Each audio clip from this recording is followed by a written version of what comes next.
Shakespeare, The World is Stage, by Bill Bryson. Picture yourself stepping into a dusty London auction house back in 1848. A bankrupt duke is desperately selling everything he owns, and among all the grand furniture and priceless paintings, there's this small, dark, oval portrait of a man. He looks about 40, sporting a trim beard, with a confident, almost mischievous glint in his eye, and a single gold earring dangling from his left ear. Honestly, he looks like the kind of guy you definitely wouldn't want dating your daughter, but there's something there, an unmistakable intelligence, a certain spark that draws you in. The painting sells for quite a bit of money and eventually becomes the very first piece in London's brand new National Portrait Gallery. The subject? William Shakespeare himself. But here's where it gets interesting. We actually have no idea if it's really him. It looks like Shakespeare, but only because it's one of the handful of images we've been using to decide what he looked like in the first place. For all we know, it could be his gardener, some forgotten poet who lived down the street, or just some random handsome guy from the 1500s who happened to sit for a portrait. That single, uncertain portrait perfectly captures the essence of the man himself, William Shakespeare, the most famous, most celebrated, most quoted writer in human history. And yet, he's essentially a ghost. A brilliant, shimmering ghost who left behind an absolutely staggering mountain of literary treasure but almost no trace of the actual person. That's the fascinating journey we're embarking on today, with the wonderful Bill Bryson as our guide in his book about Shakespeare. Bryson isn't some stuffy academic lecturing from an ivory tower. He's genuinely one of us. A curious, funny, and deeply insightful companion who asks exactly the questions we all want answers to. He peels back layer after layer of myth and wild speculation to get to the heart of a genuinely profound mystery. How did a man we know so little about, from a small provincial town in the middle of England, become the greatest storyteller who ever lived? By the time we finish this journey together, you won't just have a dry list of biographical facts about Shakespeare's life. You'll have walked the muddy, dangerous streets of his London. You'll have felt the electric thrill and barely controlled chaos of his revolutionary new world of theater. And you'll come to understand that the secret to his genius doesn't lie in some hidden aristocratic identity, but in the incredible, turbulent, and absolutely fascinating world that shaped him into who he became. We all recognize his face the moment we see it, that distinctively high forehead, the neatly trimmed beard, those thoughtful, penetrating eyes. But as we've already discovered, our entire mental picture of Shakespeare rests on the shakiest possible foundations. Besides the mysterious Chandos portrait with its gold earring, we have only two other supposed likenesses, and honestly, neither is particularly impressive. There's the engraving that appears on the front of his collected plays, the famous First Folio, published a full 7 years after he died. It's genuinely an odd piece of work. One eye appears noticeably bigger than the other, his head seems to float above his collar like some kind of balloon, and he looks almost frightened rather than resembling the confident genius who gave us Hamlet and King Lear. Then there's the bust on his monument in Stratford-upon-Avon, which Mark Twain once memorably described as having the, quote, deep, subtle expression of a bladder. So we're left with 3 images, one that might not actually be him, and 2 that were created after he was already dead by people who may or may not have actually known what he really looked like. And this fundamental uncertainty extends to virtually every aspect of his life. He is, as Bryson so perfectly expresses it, at once the best known and least known of figures. Think about this remarkable fact. Shakespeare left us nearly 1 million words of brilliant text, but only 14 words in his own handwriting have survived to this day. His name signed 6 times, and the words "by me" on his will. That's it. We have no letters, no diaries, no manuscripts in his hand. We don't know what his favorite color was, or how he took his tea, or even if they actually had tea back then. We don't know if he genuinely loved his wife, or if he ever traveled outside England. His sexuality remains a complete mystery. For most days of his entire life, We have absolutely no idea where he was, or what he was doing. For 8 absolutely critical years, the years he somehow transformed from being a husband and father in a small provincial town to a successful playwright in bustling London, he vanishes completely from the historical record. We call them the lost years because that's exactly, literally what they are.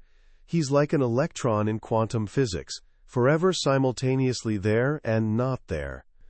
To truly understand the man, we first have to understand the world that made him, and the world of 16th century England was an absolutely brutal, precarious, and genuinely terrifying place to be alive. When Shakespeare entered the world in 1564, England was essentially a country haunted by death. The population was actually smaller than it had been 300 years earlier, constantly cut down by recurring waves of plague.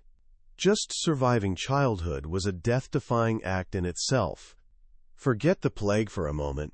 You also had to worry about smallpox, tuberculosis, scurvy, dysentery, and an absolutely bewildering variety of fevers and fluxes with colorful names.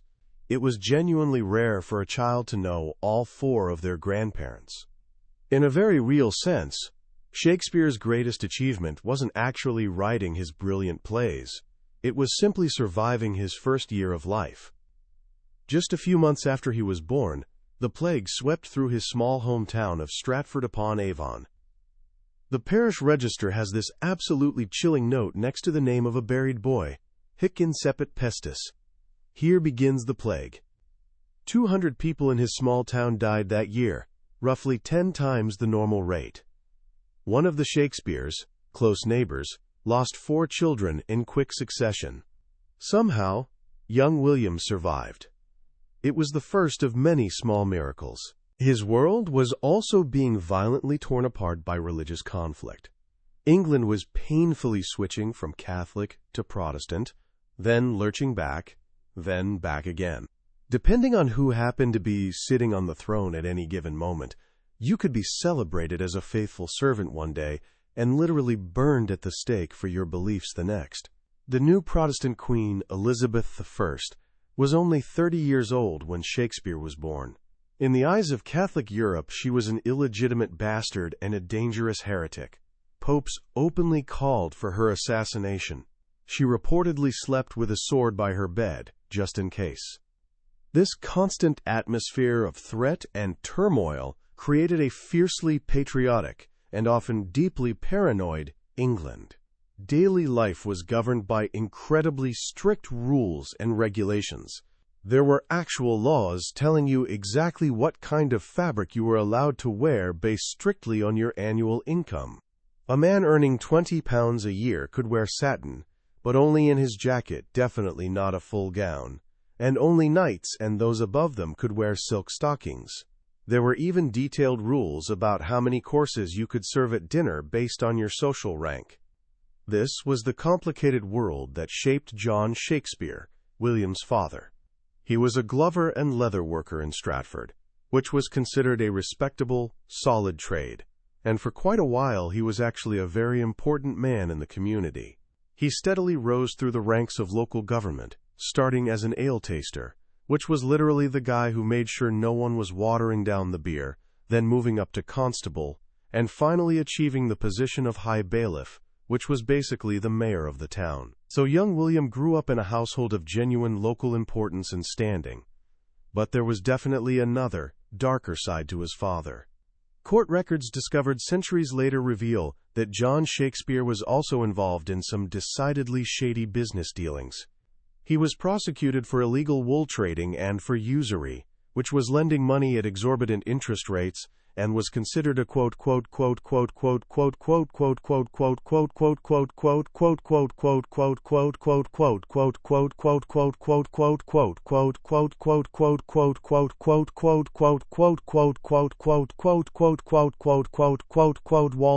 inti dias isni ispismund of vias find the dynam.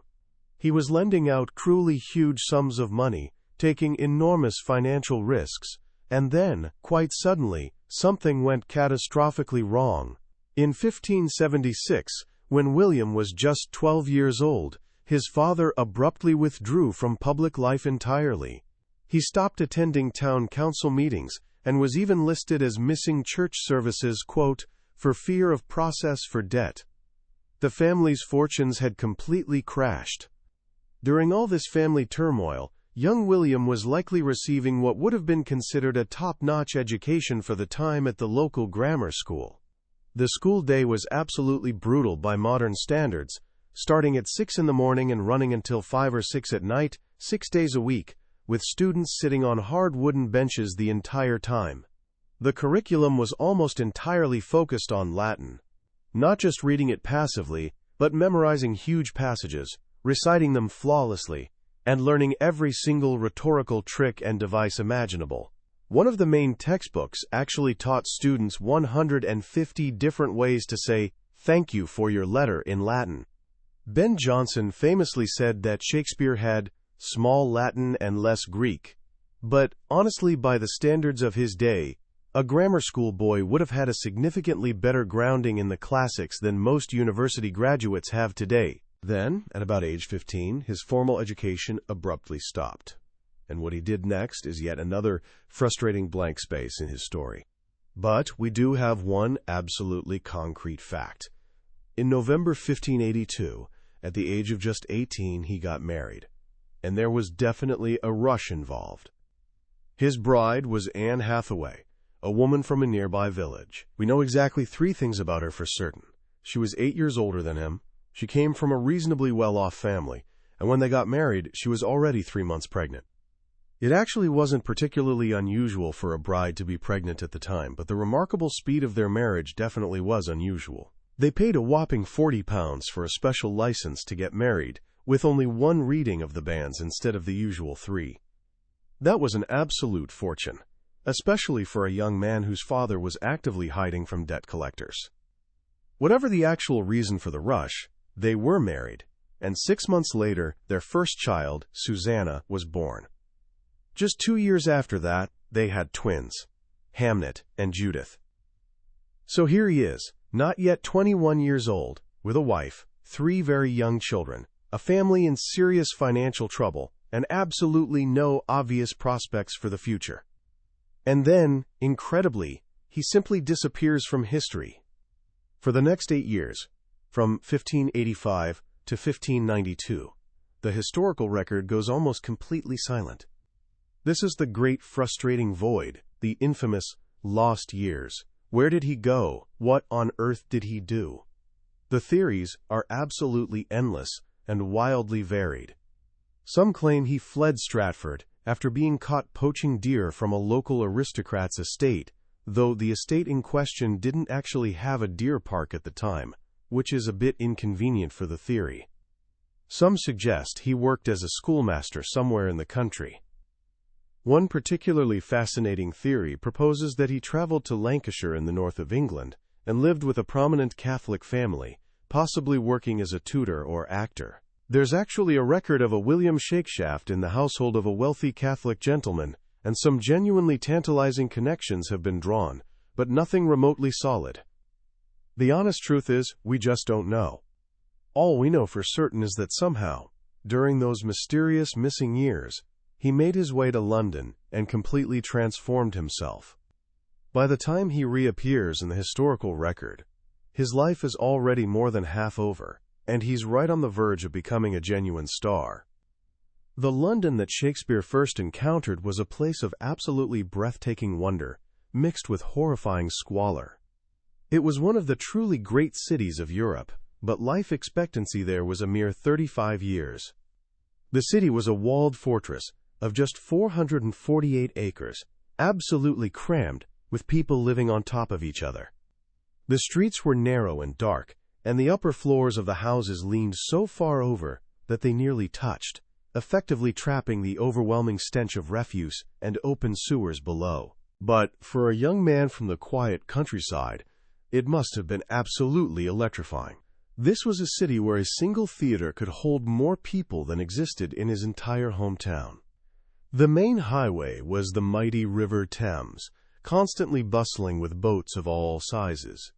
Spanning it was the magnificent London Bridge, which was practically a city in itself, with over 100 shops and houses built right on it, some rising 6 stories high and teetering precariously over the rushing water below.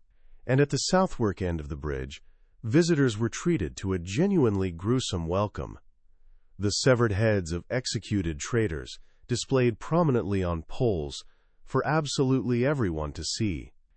This was also the exciting dawn of a completely new age of entertainment. Theaters as we know them today were a genuinely brand new invention. Before Shakespeare's time, actors performed in cramped inn-yards or occasionally in the great halls of wealthy nobles. The very first real playhouse, simply called the theater, was built in 1576, just outside the city walls in a somewhat rough district called Shoreditch.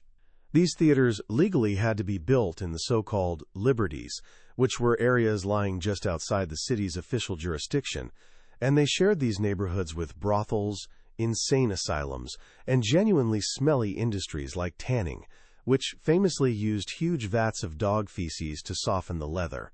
Basically, no one got to a play without encountering a considerable amount of unpleasant odor along the way. Going to see a play quickly became the absolute great pastime of the age. For just a penny, you could be a groundling and stand in the open yard right in front of the stage, exposed to whatever weather happened to be happening. For another penny, you could get an actual seat up in the covered galleries, and for a third penny, you could even get a cushion for that seat. There were no curtains to open dramatically, no stage lighting to distinguish night scenes from day, and very little actual physical scenery. The magic had to be created almost entirely with words alone, and absolutely no one did it better than Shakespeare. In just 5 short, perfect lines at the very start of Hamlet, he establishes that it's a cold, dark night, that the speakers are nervous guards on duty, and that there's a terrible, almost unbearable tension hanging in the air. With just 15 carefully chosen words, he has the entire audience completely hooked. It was an absolutely brutal, relentless business model. To keep audiences coming back for more, a theater company had to perform 5 or 6 completely different plays every single week, and somehow rehearse brand new ones in whatever spare time they could scrape together. This created an absolutely insatiable hunger for fresh material, and into this chaotic whirlwind stepped William Shakespeare. The very first time we hear his name mentioned in the London theater world, it actually isn't in praise. It's in a bitter, angry rant written by a dying man. In 1592, a well-educated, university-trained playwright named Robert Greene published a pamphlet from his literal deathbed. In it, he bitterly warns his fellow university-educated writers about an upstart crow beautified with our feathers. This mere actor, he sneers with obvious contempt, with his tiger's heart wrapped in a player's hide, actually thinks he can write blank verse as well as the university men can. He mockingly calls him the, quote, only shake scene in a country. The insult is crystal clear. Greene, the university snob, is absolutely furious that this common actor, this provincial nobody without a proper university degree, isn't just writing plays, but is actually becoming successful at it. But the attack spectacularly backfired. The pamphlet's editor very quickly issued a groveling public apology, lavishly praising Shakespeare's honesty, his genuinely good character, and his facetious grace in writing. So in his very first mention in the London literary world, Shakespeare is already clearly a man of real influence, someone you definitely don't want to cross. Just as his theatrical career was really taking off, however, the plague returned with absolutely devastating vengeance. The theaters were forcibly shut down for nearly 2 full years. During this unexpected time away from the stage, Shakespeare did something genuinely unexpected. He turned his talents to poetry. In 1593, he published a long, surprisingly racy narrative poem called Venus and Adonis. He dedicated it, in the most flowery and outrageously flattering terms imaginable, to a beautiful, rather effeminate, 19-year-old aristocrat named Henry Wriothesley, the Earl of Southampton. The poem became an absolute runaway bestseller, easily the greatest publishing success of his entire career. He followed this success with another ambitious poem, The Rape of Lucrece, also dedicated with obvious affection to Southampton. The warmth in these dedications, combined with the fact that many of his sonnets were clearly addressed to a mysterious fair youth, has led many scholars and readers over the centuries to believe that Southampton was perhaps the great romantic love of Shakespeare's life. But honestly, we just don't know for certain. Interestingly, he never dedicated anything to anyone ever again after these two poems. When the theaters finally reopened in 1594, the entire landscape had dramatically changed. Many of the old established acting companies had gone completely bankrupt during the long closure. Shakespeare's greatest rival, the brilliant and notoriously violent Christopher Marlowe, was dead, stabbed fatally through the eye, in a murky tavern brawl at the age of just 29. Out of all this chaos and upheaval, two major companies emerged dominant, the Admiral's Men, and a brand new group called the Lord Chamberlain's Men, which featured Shakespeare as its star playwright. He would spend the entire rest of his theatrical career with this single company, a remarkably stable, businesslike group of men who, quite unlike the volatile Marlowe, generally didn't get into deadly fights. They were sober, diligent, reliable, and they essentially became his professional family. The next several years brought a whirlwind mixture of extraordinary success and devastating personal sorrow. In 1596, his only son, young Hamnet, died suddenly at the age of just 11. We have absolutely no record whatsoever of how Shakespeare dealt with this devastating loss. But around this same time, he wrote an absolutely heartbreaking speech for a grieving character in King John, who has lost a child. "Grief fills the room up of my absent child," the character says with raw pain, lies in his bed, walks up and down with me, stuffs out his vacant garments with his form. It's one of the very few moments in all his work where we genuinely feel we might be hearing the man's own authentic voice breaking through. And yet, remarkably, in the years immediately following his son's death, he wrote some of his happiest, funniest plays. It's a profound contradiction we can simply never resolve. He was now genuinely famous and increasingly wealthy. His name started appearing prominently on the title pages of his published plays, which was a sure sign of its real commercial value to publishers. He began wisely investing his theater money back in his hometown of Stratford. In 1597, he bought New Place, which was impressively the second biggest house in the entire town. The boy whose father had fallen into such debt and disgrace was now a respected gentleman of substantial property.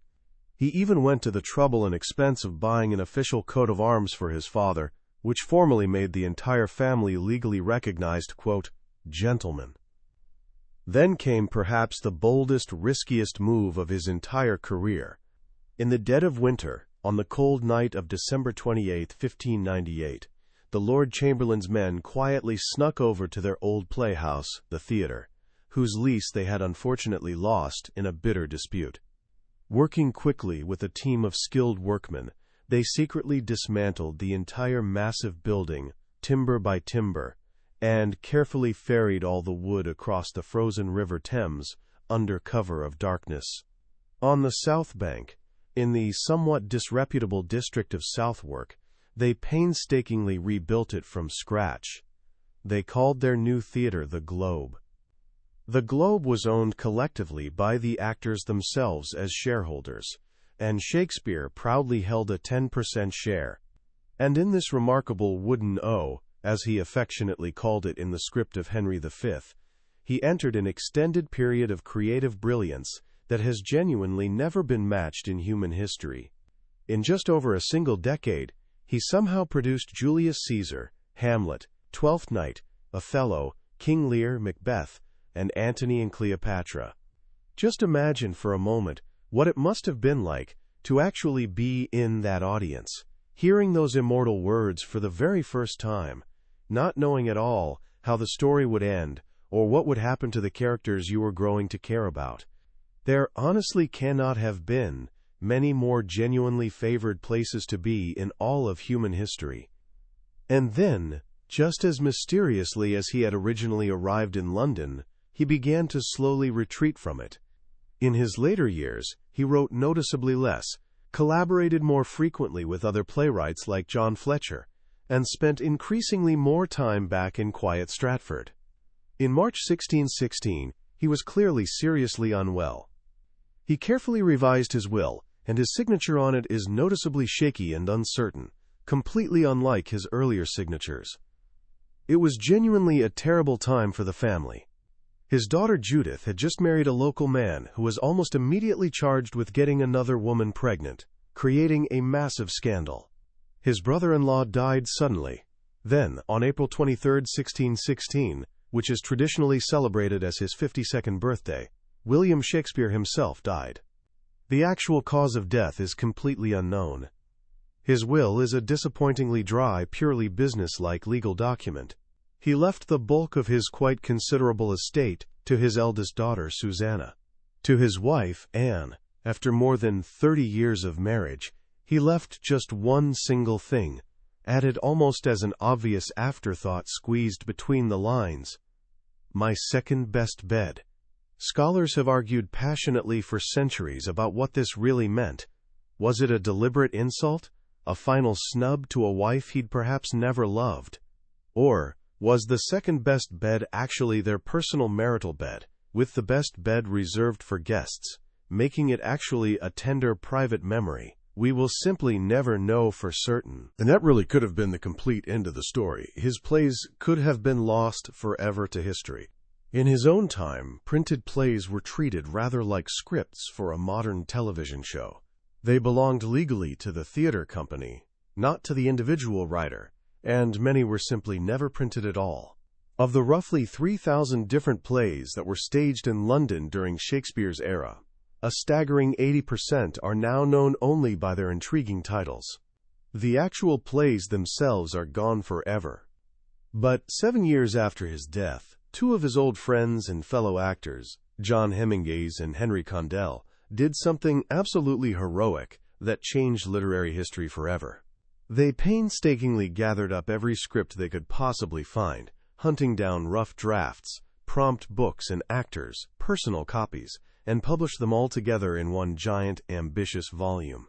It was formally called Mr. William Shakespeare's Comedies, Histories, and Tragedies, but we know it simply and reverently as the First Folio. It was honestly a messy, sometimes inconsistent book, frustratingly full of obvious typos and genuinely strange page numbering errors. But it was also nothing short of a miracle. For the very first time, it put into permanent print 18 of Shakespeare's plays that had never been published before, including absolute masterpieces like Macbeth, Julius Caesar, The Tempest, and Twelfth Night. Without the tireless, devoted work of these two loyal friends, we would have lost fully half of Shakespeare's entire body of work forever. They are, without any exaggeration, the greatest literary heroes of all time. This naturally brings us to the final enduring mystery, the one that, despite absolutely all evidence to the contrary, stubbornly refuses to die. The persistent belief that William Shakespeare of Stratford-upon-Avon did not actually write the plays attributed to William Shakespeare. The doubters argue with great passion that a man with merely a grammar school education from a provincial backwater town could not possibly have known so much detailed information about law, medicine, aristocratic court life, and foreign countries he'd supposedly never visited. They insist with absolute conviction that the plays must have been secretly written by someone else, some brilliant aristocrat who had compelling reasons to hide his true identity from the world. Over the years, more than 50 different candidates have been seriously proposed. The most popular alternative authors are Sir Francis Bacon, the great philosopher and statesman; Christopher Marlowe, who supposedly faked his own dramatic death in that tavern; and Edward de Vere, the 17th Earl of Oxford. The fundamental problem with absolutely all of these theories is exactly the same. There is not one single shred of actual evidence to support any of them. Not one document, not one letter, not one contemporary mention connecting any of these men to Shakespeare's plays in any way. All we have is pure speculation, repeated misstatement of facts, and a whole lot of wishful thinking. The claim that Shakespeare never owned a book is a perfect example of this flawed reasoning. We don't have proof that he owned books, true, but we also don't have proof that he owned pants or shoes or dishes. The simple absence of evidence is definitely not the same thing as evidence of absence. The case for Oxford is particularly weak when you examine it closely. He was historically a violent, arrogant, and widely disliked man, hardly the voice of deep human compassion and understanding we hear resonating through the plays. And most damningly for his candidacy, he died in 1604, which was long before plays like The Tempest and Macbeth were actually written and performed, plays which contain absolutely clear references to specific historical events that happened well after his death. The honest truth is that the plays themselves are absolutely filled with subtle clues that point directly to a boy from Stratford. They're remarkably packed with detailed, genuinely expert knowledge of the leather trade, which was his father's specific profession. They're wonderfully rich with rural imagery and country references, like a lovely reference to dandelions as golden lads before they go to seed and become chimney sweepers, which would be completely second nature to a country boy who'd grown up around them, but would be utterly foreign and meaningless to a pampered courtier who'd spent his entire life in London. Yes, it's genuinely an amazement to think that one single man could have possibly produced such an extraordinary body of work. But that's precisely the true nature of genius. It doesn't politely follow the expected rules. It doesn't come with proper credentials and official stamps. It comes from completely unexpected places and surprising backgrounds. The actual evidence doesn't point to any conspiracy or elaborate cover-up. It points clearly to a man from a solidly middle-class background, with a genuinely good education, an absolutely unparalleled natural gift for language and human observation, and a burning ambition that drove him from a small provincial town to the very heart of a genuine cultural revolution. He was simply the right man, with the right talents, in the right place, at exactly the right time. And William Shakespeare of Stratford-upon-Avon was unquestionably, provably that man. So what do we really take away from all this? What's the great lasting lesson from exploring the life of a man who remains so stubbornly, frustratingly out of reach? For me personally, the most powerful and moving idea in Bill Bryson's wonderful book is that Shakespeare's towering genius is actually made more profound, not somehow less, by his thoroughly ordinary origins. The persistent impulse to believe that his plays must have been written by some aristocrat is, when you think about it, really just a form of intellectual snobbery. It's essentially a belief that transcendent genius can only possibly come from a privileged background, from an expensive university education and a comfortable life of leisure and refinement. But Shakespeare proves conclusively that this is simply not true at all. He shows us powerfully that genuine greatness can emerge from absolutely anywhere. It can come from a small, unremarkable market town, from a family actively struggling with debt and social disgrace, from a young man who never went to university but who possessed an absolutely incredible assimilative intelligence, which was Bryson's perfect term for a mind that could absorb everything and anything around him, from the ancient stories in dusty books to the everyday chatter in crowded taverns, and somehow transform all of it into transcendent poetry. He didn't need to be a trained expert in law to write brilliantly about justice. He needed to be an expert in humanity itself. The second powerful lesson is about the critical importance of understanding context. We genuinely can't fully appreciate what Shakespeare accomplished without understanding the chaotic, dangerous world he had to navigate. This wasn't some peaceful world of quiet libraries and scholarly reflection. It was a world constantly threatened by plague, grinding poverty, and political terror. His London was a loud, smelly, violent, and yet somehow still exhilarating city. His theater was a brand new, genuinely chaotic, and fiercely competitive industry where you could succeed brilliantly or fail spectacularly. He wasn't writing carefully for posterity and future scholars. He was writing frantically for yesterday's impossible deadline, for a demanding audience that could just as easily be entertained and satisfied by watching a bear being torn apart by dogs. When you see his remarkable work through that realistic lens, his achievement somehow becomes even more staggering and impressive. He wasn't just a poet sitting in a quiet room. He was simultaneously an entrepreneur, an actor, a shrewd businessman, and above all, a survivor. So how can we actually bring a little piece of this understanding into our own modern lives? First, experience his work as it was genuinely meant to be experienced. Don't just read a play silently in a book at home. Find a live performance somewhere. Watch it on stage with other people, or at least watch a really good film version. These stories were specifically written to be seen and heard, to be felt viscerally in a crowd of other humans. You'll discover a life and an energy in them that you honestly can never find just reading words on a page alone. Second, embrace the mystery rather than fighting it. The fact that we know so frustratingly little about Shakespeare, the actual man, forces us to focus on what truly matters, the work itself. His personal life is essentially a blank canvas onto which we can project our own hopes, fears, questions, and dreams. The plays and poems don't belong exclusively to him anymore. They belong to all of us. They're a genuinely timeless inheritance, an ongoing conversation with humanity itself that has been continuing for over 400 years now. Ultimately, Bryson's thoughtful book reminds us that the endless search for the real Shakespeare is, in many ways, really a search for ourselves. His unforgettable characters, Hamlet and Rosalind, Macbeth and Viola, are so remarkably complex, so full of contradictions, so deeply and recognizably human, because he understood instinctively that we are all just collections of beautiful, messy, and eternally unresolved mysteries. And in the end, that's a far more profound and meaningful truth than any dry historical fact could ever possibly be. That was a summary of Shakespeare by Bill Bryson. We've touched on the key stories and ideas today, but believe me when I say, a summary is really just the appetizer. The real feast happens when you read the actual book for yourself.